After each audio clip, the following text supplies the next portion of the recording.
दोस्तों आज का वीडियो कुछ खास होने वाला है क्योंकि आपके पास मौका है आईफोन 16 जीतने का, वो भी सिर्फ ₹1 में। जानने के लिए वीडियो को एंड तक जरूर देखना। छलावे की रात ट्रेन मुंबई से दिल्ली के लिए रवाना हो गई थी, पर काशी के माँ बाप को नहीं पता था कि उन्हें एक रात जयपुर में भी बितानी पड़ेगी, जो शायद उनकी जिंदगी की सबसे भयानक रात होगी। ये बात तब की है जब 14 साल का काशी मुंबई में अपनी फैमिली के साथ रहता था। काशी के माँ बाप रमा और संजीव दोनों दिल्ली के रहने वाले थे और वो दोनों शादी के बाद काम के सिलसिले में मुंबई शिफ्ट हो गए थे। काशी दिल्ली बस एक ही बार गया था, जब वो 5 साल का था। बहुत सालों बाद काशी के पापा ने पूरी फैमिली के साथ एक ट्रिप प्लान की। वो अपने बेटे को दूसरी बार दिल्ली ले जाना चाहते थे ताकि वो अपने दादा दादी का घर देख पाए। मुंबई से ट्रेन रवाना हो चुकी थी। काशी मुस्कुराते हुए खिड़की के बाहर अंधेरे में झांक रहा था। उसकी माँ रमा उसके पास ही सो रही थी। सोते हुए रमा को एक सपना आया। अपने सपने में रमा को अपना छोटा बेटा नितिन दिखा। ये बात बहुत अजीब थी क्योंकि अपने छोटे बेटे नितिन को याद करना रमा बहुत पहले ही छोड़ चुकी थी। चलती ट्रेन में सो रही रमा के माथे से पसीना बहने लगा और एकदम से उसकी आंख खुल गई। काशी के पापा संजीव ने जब अपनी बीवी रमा को देखा तो वो बहुत घबराई हुई लग रही थी। संजीव ने पूछा कि उसे अचानक क्या हो गया है, पर रमा ने किसी को कुछ नहीं बताया और चुपचाप खिड़की की तरफ मुंह करके बैठ गई। कुछ ही देर में ट्रेन जयपुर स्टेशन पर रुक गई, लेकिन ट्रेन में कुछ टेक्निकल परेशानी आ गई थी, जिसकी वजह से सारे पैसेंजर्स को जयपुर में ही उतरना पड़ा, जिनमें काशी और उसकी फैमिली भी थी। काशी के पापा संजीव ने प्लान किया कि वो आज रात जयपुर में ही रुक जाएंगे और कल सुबह पहली ट्रेन से दिल्ली के लिए निकल जाएंगे। रात के करीब 12 बज चुके थे और बहुत अंधेरा हो चुका था। काशी के पापा ने रेलवे स्टेशन के पास ही एक होटल ले लिया।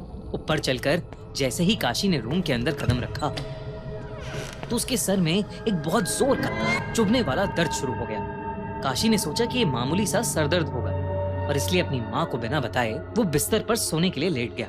काशी और उसकी माँ रमा एक रूम में सो गए और उसके पापा दूसरे रूम में, लेकिन रमा को नींद ही नहीं आ रही थी। वो पूरे टाइम अपने छोटे बेटे नितिन के बारे में ही सोचती रही। जब काशी 5 साल का था तब उसकी फैमिली में उसके छोटे भाई का जन्म हुआ था, जिसका नाम नितिन था। लेकिन नितिन के साथ एक बहुत बुरा हादसा हुआ था।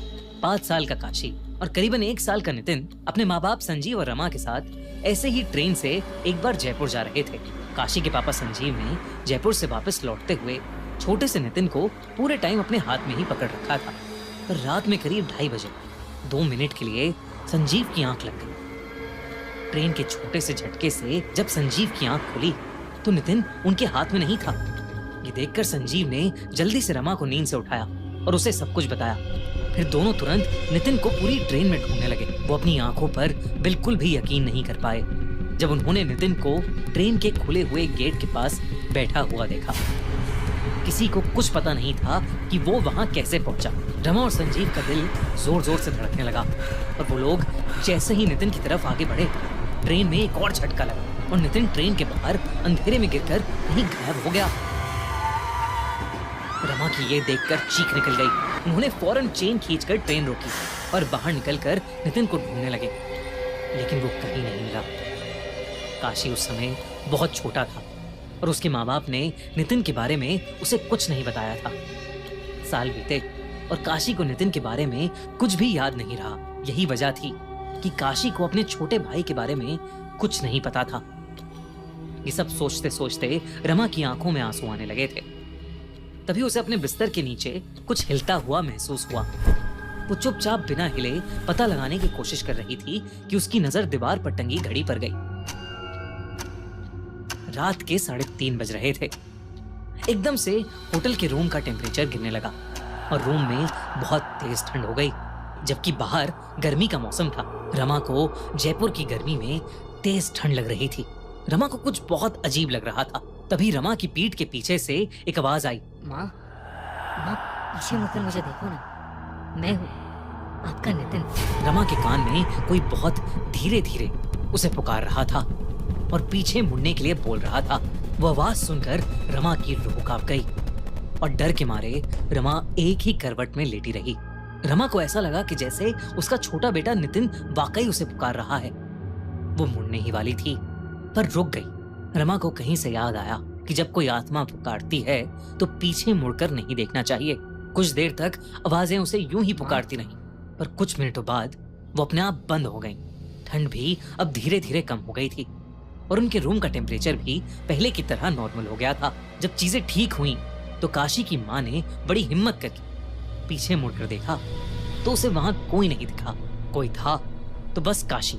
रमा ने देखा कि काशी का मुंह खुला हुआ है और उसकी आंखें ऊपर छत की तरफ देखे जा रही हैं। ऐसा लग रहा था कि मानो काशी का मुंह अटक गया हो। रमा ने काशी के माथे पर हाथ रख के देखा तो वो बुरी तरह तप रहा था।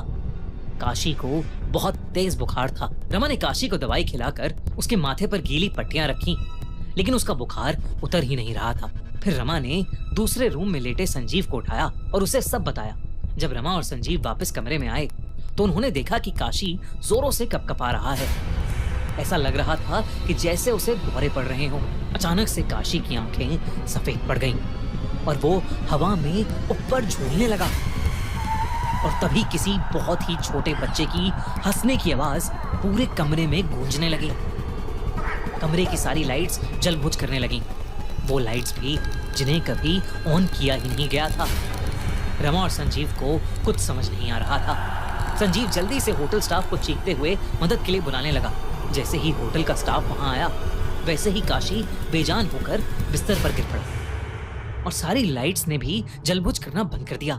जब रमा काशी के पास गई तो काशी की आंखें बंद थीं। वो बिल्कुल भी रिएक्ट नहीं कर रहा था, इसलिए वो लोग तुरंत उसे पास के हॉस्पिटल ले जाने लगे। लेकिन जैसे ही काशी होटल से बाहर निकला, उसकी आंखें अपने आप खुल गईं और उसका शरीर भी अब पहले की तरह तप नहीं रहा था। काशी को ज्यादा कुछ तो याद नहीं था, लेकिन उसने बताया कि उसे एक छोटा बच्चा अपने रूम की खिड़की पर बैठा दिखाई दिया था। उस रात रमा और संजीव काशी की ये बात सुनकर बहुत ज्यादा घबरा गए थे। किसी तरह उन्होंने पास के हॉस्पिटल में ही वो रात काटी और सुबह होते ही वो बस से दिल्ली के लिए निकल गए। काशी अब बिल्कुल ठीक था। ऐसा लग रहा था कि जैसे उसे कभी कुछ हुआ ही नहीं था। दिल्ली पहुंचने पर संजीव, काशी और रमा एक पंडित के पास गए और उन्होंने पूरी कहानी उन पंडित को बताई। पंडित ने काशी के माँ बाप को बताया कि कल जो भी रूम में आकर रमा को पुकार रहा था, वो उनका छोटा बेटा नितिन नहीं था, बल्कि कोई और आत्मा थी जो उनकी दुख भरी याद का फायदा उठाकर अपना काम करवाना चाहती थी। उन्होंने काशी के सर पर हाथ फेरकर मुस्कुराते हुए बोला कि अब उन्हें कोई परेशान करने नहीं आएगा। पंडित ने आखिर में काशी के माँ बाप को अलग से भी बोला कि उनके छोटे बेटे नितिन की आत्मा अब भी उनके साथ है और हमेशा उन तीनों की रक्षा करती है।